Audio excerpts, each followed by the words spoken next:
Je vous propose de découvrir ou de redécouvrir un fait divers qui a pour décor le Titanic.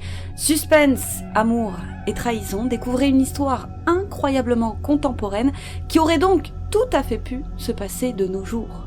2 frères sont recueillis dans l'un des canots de sauvetage, mais impossible de connaître leurs identités. Seul indice, ils parlent français et ne connaissent que leurs surnoms, Lolo et Momon. Des avis de recherche sont alors diffusés. Découvrez aujourd'hui la triste histoire des orphelins du Titanic.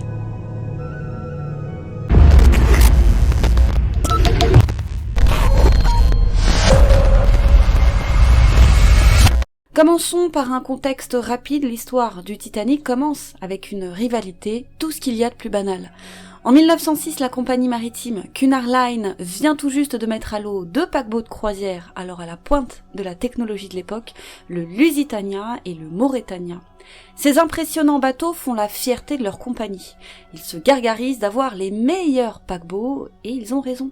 Et ça forcément, ça ne plaît pas à leur compagnie rivale, elle aussi britannique, la White Star Line. Les dirigeants se disent qu'ils vont faire mieux, ils veulent construire non pas 2, mais 3 paquebots de croisière, et ils ont pour ambition de surpasser leurs concurrents en taille, en confort, en sécurité et en élégance. Ils veulent frapper fort et ils vont frapper fort. Bientôt, la White Star Line annonce à grand renfort de publicité la création de 3 paquebots de légende, l'Olympique, le Gigantique et le Titanic. Les 2 premiers à être inaugurés sont l'Olympique et le Gigantique, et c'est le Titanic, le plus flamboyant des 3, et du monde d'ailleurs, qui sera mis à l'eau en dernier en 1912 avec ses 2228 passagers, à savoir 337 passagers de première classe, 285 de seconde classe, 721 de troisième classe et enfin, et tout de même, 885 membres d'équipage. Et vous savez quel drame attend ces passagers, et force est de constater qu'il y a eu des signes avant-coureurs de cette catastrophe. Déjà, un violent feu s'était déclaré sur le Titanic avant même sa mise à l'eau lors de sa construction, impactant alors sérieusement la structure du bateau, fragilisant notamment certaines parois qui assuraient l'étanchéité du bateau, de manière à ce que si l'eau s'infiltre dans un compartiment, les autres puissent rester étanches. Et selon des spécialistes, si la paroi à l'endroit du feu avait été en meilleur état, c'est-à-dire remplacée ou consolidée mais pas laissée en l'état, elle n'aurait pas lâché et le bateau aurait gardé suffisamment d'espace étanche pour ne pas couler. Mais autre élément avant-coureur aussi. L'un des membres d'équipage avait été envoyé en mission sur un autre paquebot à la dernière minute. Et il avait oublié de rendre les clés d'un placard. Et pas de bol dans ce placard, devinez ce qu'il y avait, eh bien il y avait les jumelles. Mais s'en rendant compte au dernier moment, l'équipage décidera de faire sans, et sachez que le matelot aguerri qui était en haut du mât et qui a survécu par miracle a expliqué que s'il avait eu ces jumelles, il aurait forcément vu l'iceberg plus tôt. Et en quittant le port, le Titanic, avec la puissance de ses hélices, a failli entrer en collision avec un autre bateau, le détruisant en partie au passage. Et avouez que tout ça aurait fait fuir les plus superstitieux d'entre nous. Bref, le déroulé de la catastrophe, vous le connaissez. Le Titanic, réputé insubmersible, va percuter un iceberg peu avant minuit. Et pas de chance, une panne au service radio du Titanic avait noyé, dans la soirée, parmi les centaines de correspondances des passagers, les messages d'alerte des embarcations qui, elles, venaient de traverser la zone dans laquelle le Titanic s'engageait. La mer est infestée d'icebergs, et ceux comme ils l'ont rarement vu, alors prudence, faites attention. Et une malheureuse illusion d'optique plus tard, des jumelles absentes et une vitesse de croisière anormalement élevée, et oui, la White Star avait la réputation d'être à l'heure, contrairement à ses concurrents, alors pour ce voyage inaugural, hors de question de faillir à sa réputation. Alors tout cet enchaînement d'événements malheureux entraîne la collision fatale avec un iceberg sur le flanc du Titanic à 23h40 précise. Collision qui passera relativement inaperçue, le choc n'a pas été d'une violence telle que tout le monde s'est mis à paniquer, non. Alors même que le bateau coulera en moins de 3 heures, au début la plupart des passagers refusent de monter dans les canots de sauvetage. Ils pensent être plus en sécurité sur le Titanic. Et les membres de l'équipage, eux, avaient pour consigne de ne pas créer la panique. Donc ils évacuaient le plus discrètement possible, du moins sans alarmer outre mesure les gens afin d'éviter un mouvement de foule. Mais avec le bouche à oreille et avec le bateau qui s'enfonce toujours plus dans l'eau, forcément, tout le monde a fini par se rendre compte de la gravité de la situation. Le Titanic va couler, et il coulera d'ailleurs avant 3 heures du matin. Il y aura environ 1500 morts et 700 survivants sur les 2228 passagers initiaux, et les survivants seront récupérés par un bateau circulant non loin du lieu du naufrage, le Carpathia. Les survivants vont accoster aux États-Unis et il est temps de faire le bilan. Il va falloir un certain temps pour repêcher quelques corps et récupérer les identités et les témoignages des survivants. La nouvelle invraisemblable fait les gros titres, l'impensable s'est produit, le navire insubmersible a coulé, et le vice-président de la société lui-même craquera et dira « C'est une catastrophe. On pourrait remplacer le navire, mais jamais les vies humaines. » Et une succession d'événements liés à cette catastrophe va occuper un certain temps les premières pages des diverses presses. Par exemple, on parle de lui, Joseph Bruce Ismay, président de la White Star Line, créée par son père. Il est à l'origine du projet du Titanic, et beaucoup vont lui en vouloir d'avoir survécu. Il a sans doute pris la place d'une femme ou d'un enfant dans ce canot, il sera limogé, et passera le reste de sa vie à tenter d'expliquer qu'il a passé tout son temps à orienter les passagers vers les canots avant de monter lui-même dans l'un des derniers canots, seulement une demi-heure avant le drame. Geste, encore une fois, qui lui sera reproché à vie. Et il y a eux aussi, arrivés à 12 sur un canot. Ça fait pas beaucoup, 12. Avec les membres d'équipage, il y a également des hommes bien portants, ce qui est très bizarre. Et puis, surtout, pourquoi ne pas avoir fait demi-tour pour sauver des gens à la mer ? Eh bien parce qu'on suspecte ce couple, le riche propriétaire terrien Cosmo Duff Gordon ainsi que sa femme, Lucy Sutherland, créatrice de mode, d'avoir promis une grosse somme d'argent aux membres de l'équipage pour ne pas faire demi-tour. Lucy avait peur que trop de survivants ne s'agrippent au bateau et le fassent couler. Or, au moment de la mise à l'eau de ce canot, l'officier Murdoch avait intimé l'ordre au matelot George Simon, alors en charge de ce canot, de revenir sauver les survivants quand le Titanic aura coulé. Mais il ne reviendra jamais, il aurait pu sauver au moins 40 personnes. Et cette fameuse somme d'argent aurait été remise le lendemain de l'accostage à New York, d'après les journalistes. Le couple et Simons seront affublés du sceau de la honte jusqu'à leur mort. Et il y a parmi tout un tas d'autres histoires passionnantes, celle de ces 2 petits garçons. Et le monde va se passionner pour l'histoire de ces rescapés.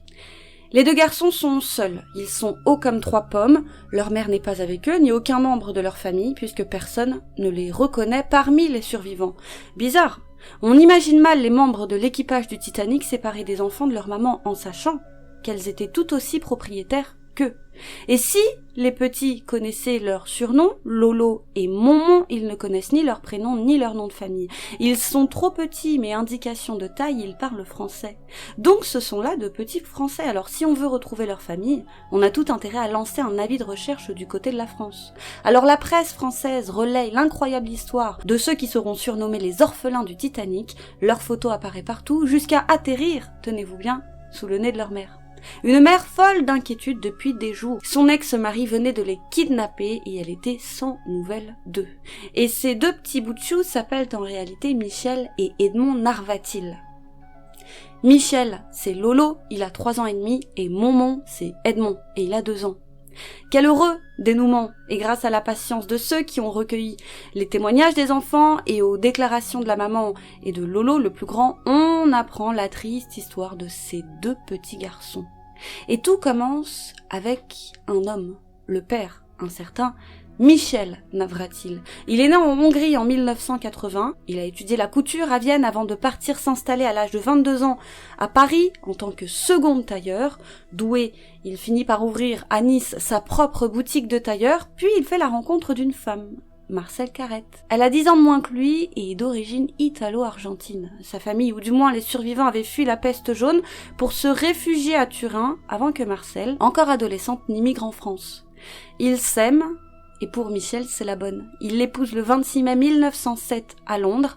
Il a alors 27 ans. Quant à Marcelle, elle a tout juste 18 ans. Et s'ils choisissent Londres, c'est parce qu'ils n'ont pas les papiers officiels nécessaires pour se marier en France. Et de cet amour naîtra 2 beaux garçons, Michel, dit Lolo, né le 12 juin 1908, et Edmond, dit Monmon, né le 5 mars 1910. Mais le couple bat de l'aile. Michel découvre dépité que sa femme le trompe. Le couple alors entame une procédure de divorce en 1912, soit la même année que la traversée du Titanic, et en attendant, comme c'est souvent le cas, la garde des enfants est accordée à la mère. En attendant, du moins, les résultats du divorce. Quant au papa, il aura des droits de garde, bien évidemment, pendant les vacances. Michel a le sentiment d'avoir tout perdu, il sombre dans la mélancolie jusqu'à délaisser son travail. Et allez savoir ce qui s'est passé dans sa tête, il a décidé de kidnapper ses enfants, alors âgés de 3 ans et demi et 2 ans. Il a décidé qu'il passera à l'acte le week-end de Pâques, quand il aura leur garde. Son but, rejoindre les États-Unis, la fameuse terre promise, et plus précisément Chicago, où il a de la famille. Chicago offre, paraît-il, d'incroyables perspectives à ceux qui ont l'audace de s'y installer. Michel rêve d'une vie meilleure, il a tout prévu, il a vendu pour une bouchée de pain sa boutique quasi abandonnée à son employé et ami Louis Hoffman, en échange de quoi il lui a demandé une faveur, lui prêter son passeport. Louis accepte. Voilà donc Michel avec de faux papiers d'identité, il voyagera sous le nom de Louis Hoffman, en sachant que ces papiers sont nécessaires pour passer le contrôle de police, dont les contrôles les plus accrus sont à Cherbourg, puisqu'il compte embarquer sur le Titanic, qui part dans seulement 3 jours. Il a acheté 3 places en 2e classe, départ prévu mercredi 10 avril 1912 à midi. Il profite de la visite des garçons chez lui pour s'enfuir avec eux en train vers Southampton, en Angleterre, via Calais, évitant finalement au dernier moment Cherbourg, dans le but, vous l'aurez compris, de se soustraire aux minutieux contrôles de police qui sont effectués là-bas. Et pendant ce temps, forcément, la maman ne tarde pas à se rendre compte du poteau rose. Elle remue ciel et terre et attend désespérément le retour de ses enfants, sans avoir aucune idée de l'endroit où leur père a bien pu les cacher. Et pendant ce temps, le père et ses 2 fils embarquent à bord du Titanic. Et la suite, on la découvrira grâce au récit de Michel Junior, le petit Lolo, qui bien que petit, a gardé des souvenirs clairs de ces événements à bord de ce bateau. Le petit se souvient d'une traversée sans encombre. Son père ne se mélangeait pas aux autres passagers, il faisait clairement profil bas, avec sa fausse identité, à l'exception d'un soir où il s'est laissé tenter par une partie de cartes, et pour ce faire, il a confié ses petits à Bertha Lehmann, une mère de famille suisse qui parlait français. Michel père, qui se fait alors appeler Louis Hoffman, et ses enfants sont aperçus à plusieurs reprises jouant sur le pont promenade de la 2e classe, et selon plusieurs rescapés, il avait l'air dévoué à ses enfants, ne les quittant jamais d'une semelle. Et de l'extérieur, toujours selon eux, personne ne pouvait deviner le drame familial qui était en réalité en train de se jouer. Puis un autre soir, le 14 avril, à 23h40, le Titanic heurte l'iceberg. Les premiers canots sont mis à l'eau à minuit 40. Et les premiers à moitié vides, car la plupart des passagers se sentent plus en sécurité sur le paquebot que sur les canots en pleine mer. Beaucoup pensent encore une fois que le Titanic ne coulera jamais. Les employés continuent d'évacuer les passagers, qui prennent conscience au fur et à mesure des 3 heures que dureront le naufrage, que le bateau s'enfonce toujours plus, et que de ce fait il va inéluctablement couler. Et Michel réussira à sauver ses enfants en les faisant embarquer dans un canot, mais il faut savoir qu'il les a sauvés de justesse, puisqu'il les a fait embarquer dans le tout dernier canot mis à l'eau. Il est alors 2h05 du matin, et le Titanic coulera seulement un quart d'heure plus tard, vers 2h20. Alors pourquoi Michel a attendu le tout dernier moment pour faire embarquer ses enfants, qui avaient pourtant la priorité? C'est étonnant, car d'une part, il fait partie de la 2e classe, qui, de là où elle est placée à la voie royale sur les canaux, qui sont situés non loin, et de 2, les femmes et les enfants partent en priorité. Alors encore une fois, pourquoi Michel a attendu aussi longtemps? Voici ce dont le petit Lolo se souvient. Il déclarera, je cite, « Mon père entra dans notre cabine pendant que nous dormions. Il m'habilla très chaudement et me prit dans ses bras. Un homme que je ne connaissais pas fit de même avec mon frère. Et quand j'y pense maintenant, je suis très émue, il savait qu'il allait mourir. » Or, et c'est triste, on découvrira que Michel père, s'il s'y était pris à temps, et s'il avait eu la chance d'embarquer du bon côté, à savoir à tribord, il aurait peut-être pu espérer pouvoir accompagner ses enfants dans l'un des canots, du fait que les petits auraient été, dans le cas contraire, livrés à eux-mêmes. Je m'explique. Alors que de l'autre côté à bâbord, les employés qui mettaient les canots à l'eau appliquaient à la lettre la fameuse règle, les femmes et les enfants d'abord ne laissant passer que des membres d'équipage masculins pour pouvoir conduire les canots, et bien à tribord les employés étaient plus souples, et ils laissaient passer à titre exceptionnel des familles, surtout dans le cas d'un père seul. Donc Michel aurait eu une chance qu'on l'autorise à monter pour ne pas laisser ses enfants en bas âge seuls. Mais Michel a trop tardé à évacuer ses enfants, à ce moment-là il ne reste plus qu'un canot, il se précipite vers cet ultime canot qui est déjà en train d'être descendu, Michel tend de justesse ses enfants à une femme, et le canot partira chargé de seulement une vingtaine de passagers. Le deuxième officier Charles Lightoller, qui se chargeait de l'évacuation, a même formé autour de cet ultime canot une chaîne de protection avec d'autres membres de l'équipage ainsi que des passagers masculins afin d'éviter que des hommes n'y embarquent. Il a appliqué les ordres du commandant à la lettre, les femmes et les enfants, et uniquement eux, et probablement a-t-il voulu ainsi éviter un mouvement de foule qui aurait peut-être fait chavirer le canot. À ce sujet, Lolo se souvient. Je ne me souviens pas avoir eu peur, et ça m'a même fait plaisir d'aller dans le canot de sauvetage. Nous nous retrouvâmes avec mon frère aux côtés de la fille d'un banquier américain qui essayait de sauver son chien et personne ne s'y opposa. Il y avait sur le canot des personnes au niveau de vie très différent et je réalisai plus tard que si nous n'avions pas été en seconde classe, nous serions morts.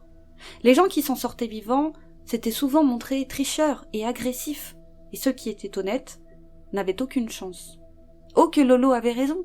Pour ne citer qu'un exemple, il y avait des hommes qui s'étaient déguisés en femmes pour pouvoir grimper sur les canots. Bref, Lolo ne s'arrête pas là, il se souvient parfaitement également de ce que son père lui a dit juste avant qu'il n'embarque dans le canot. Michel, père, a couru à droite à gauche avec cet homme inconnu et ses fils à la recherche d'un canot. Ils étaient presque tous déjà à l'eau jusqu'à tomber sur le fameux dernier canot et il a soufflé à ses enfants juste avant de les y mettre. « Mes enfants, quand votre mère vous retrouvera, dites-lui que je l'aime toujours tendrement. Dites-lui que je comptais sur elle pour vous suivre, afin que nous puissions vivre heureux, tous ensemble, dans la paix et la liberté du nouveau monde. » On comprend alors que Michel nourrissait l'espoir de réunir sa famille outre-Atlantique, une nouvelle chance pour sa famille, une nouvelle vie. Ça n'en reste pas moins un odieux rapt parental, mais néanmoins, si ce qu'a dit Michel est vrai, il a préparé tout ce plan d'évasion dans l'idée de recommencer ailleurs avec sa famille. Les survivants du canot de sauvetage des petits ont été recueillis en pleine mer par le fameux Carpathia. Il est alors 7h15 du matin. Les deux frères ont été séparés lorsqu'ils ont été hissés sur le Carpathia et l'un a été confié à une passagère de première classe, Margaret Hayes, quant à l'autre, il a été confié à une passagère de deuxième classe qu'on suppose être, sans certitude, Edwina Trout. Mais une autre version de ces événements demeure et elle émane d'une survivante, Juliette Laroche. Selon elle, c'est une certaine Madeleine Astor qui aurait recueilli les frères dans sa cabine et qui, ne parlant pas français, aurait spontanément fait appel à une jeune mère française pour lui traduire les propos des garçons. C'est donc grâce à Antoine Mallette et Juliette Laroche qu'on a pu commencer à recueillir les témoignages des frères et surtout qu'ils ont pu être réunis. Le 18 avril 1912, vers 21h30, le Carpathia, avec ses rescapés à son bord, arrive enfin à New York, et même si Lolo, du haut de ses presque 4 ans, a pu fournir de formidables indications quant à ce qu'il s'est passé, impossible pour autant de savoir qui ils sont. Ils sont accueillis par Margaret Hayes, chez elle, à Boston, ainsi que chez une nièce d'Eleanor Widner, une certaine Madame Tyler. Les deux femmes ont tout de suite remarqué le teint mat des deux enfants et ils ont cru déceler dans leur accent français une pointe d'accent méridional. Le consul général de France a été appelé et a confirmé l'origine méditerranéenne probable des deux enfants. On pense notamment au sud de la France. Par ailleurs, deux passagers, Laurence Bisley et Julian Pedro, indiqueront, eux, que Lolo et Momon étaient les enfants de monsieur Louis Hoffman, avec qui ils avaient brièvement échangé sur le bateau. Cependant, ils se souviennent très bien de ce passager discret qui n'avait Dieu que pour ses fils. Mais alors, qui est-il et d'où vient-il ? L'histoire des deux garçons est relayée par la presse internationale. Michel Junior alias Lolo est appelé par erreur Louis. Quant à Edmond alias Momon, il devient Lolo. Et l'info va atterrir jusque sous les yeux de la maman, Marcel. Elle découvre la photo de ses enfants dans le journal Nice Matin du 21 avril, au détour d'un article intitulé « Les orphelins de l'abîme ». Elle en tombe presque de sa chaise. Elle était à des années-lumière de se douter que ses enfants avaient embarqué sur un paquebot transatlantique. Marcel contacte alors le consulat britannique qui prend soin de comparer son témoignage avec celui des enfants pour s'assurer que c'est bien elle la mère. Et elle fournira également une photo qui ne laissera que peu de place au doute. Formidable nouvelle, Marcel court chercher ses enfants et devinez qui lui offre les billets aller-retour gratuits ? La White Star Line, forcément. Elle embarque alors à bord de l'Océanique et part retrouver ses garçons chez la formidable Margaret Hayes. Marcel a été touchée de voir à quel point on a pris soin de ses enfants qu'elle ne tardera pas à ramener en France, puisqu'elle ne veut pas et n'a jamais voulu d'un rêve américain. Sa vie à Marcel, elle est en France. Elle apprend dans la foulée que le corps de Michel a été retrouvé 5 jours après le naufrage. Il a été repêché par le Mackay Bennett. Il s'est noyé, forcément. Mais dans son malheur, Michel a eu de la chance, car nombre de corps n'ont pu être repêchés et demeurent encore au fond des eaux. Et sa dépouille a été décrite comme suit. Monsieur Louis Hoffman, numéro 15, âge estimé 36 ans, cheveux et moustaches noires, vêtements par-dessus gris avec doublure verte ainsi qu'un costume marron. Quant à ses effets personnels retrouvés donc sur lui, portefeuille, montre en or avec chaîne, porte-monnaie contenant 6 livres, reçu de l'agence Cook pour échange de billets, il avait un ticket, une pipe dans un étui, des pièces, des clés, ainsi qu'une note du Charing Cross Hotel où il avait réservé la chambre 126 pour avril 1912. Et bien que Marcel ait corrigé l'identité de son mari, qui était encore appelé Louis Hoffman, il a malgré tout été enterré le 15 mai sous le nom de Louis Hoffman, Hoffman n'ayant même pas été orthographié correctement. Mais hors de question pour Marcel, elle va se battre pour que la pierre tombale de Michel porte son nom. Il mérite de reposer dignement en paix et elle parviendra à ses fins. Il lui faudra tout de même 2 ans de correspondance acharnée pour convaincre les autorités d'Halifax aux États-Unis où se situe la parcelle de terrain où sont enterrées d'autres victimes du naufrage pour enfin changer le nom. Donc il y a désormais une tombe au nom de Michel Navratil où repose Michel Navratil. Les enfants grandiront sans encombre. Lolo, à savoir Michel Junior, fera de brillantes études jusqu'à devenir doctorant puis professeur de philosophie à l'université de Montpellier. Et c'est en 1996, alors qu'il avait 88 ans, qu'il a visité pour la première fois la tombe de son père. Sachez que Lolo, malgré ses presque 4 ans, a profondément été marqué par ce naufrage. Il aimait à dire « Je n'ai vécu que jusqu'à 4 ans. Depuis, je suis un risquilleur de vie, un grappilleur de temps, et je me laisse aller sur cet océan. » Lolo mourra à l'âge de 92 ans, faisant de lui le dernier rescapé masculin et français du Titanic. Quant à son petit frère, Edmond, il connaîtra un destin plus cruel. Il deviendra architecte à Lourdes, mais plus tard il s'engagera dans les activités de la résistance. Il sera fait prisonnier, et malgré une improbable évasion, il restera marqué tant physiquement que mentalement et mourut prématurément en 1953 à l'âge de seulement 43 ans. Voilà, vous connaissez désormais toute l'histoire des orphelins du Titanic, une histoire que j'ai trouvée formidablement contemporaine, un père seul, une trahison amoureuse, un divorce, un rapt parental. C'est une histoire qui, il faut l'avouer, était aux antipodes des mœurs de l'époque. J'espère qu'elle vous aura plu autant qu'elle m'a plu. N'hésitez pas à liker cette vidéo si elle vous a plu. N'hésitez pas à vous abonner également si ce n'est pas déjà fait. Retrouvez-nous sur notre Instagram les YouCrime Sisters. Quant à moi, je vous dis à très vite sur YouCrime pour une autre triste histoire.